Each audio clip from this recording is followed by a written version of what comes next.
ઝગમગ પોતપોતાના હાથમાં રહેલા દીપકને લઈને નીચે બેસી જવા માટે વિનંતી, દરેકને વિનંતી, પોતપોતાની જગ્યાએ બેસી જાય. બેસી જાઓ.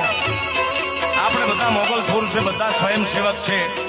પોતપોતાની શિસ્ત પોતાએ રાખવાની છે. પોતપોતાની જગ્યાએ બેસી જાઓ ભાઈ. માન તો તમને જગ્યા મળી મારા બાપ. બેસી જાઓ.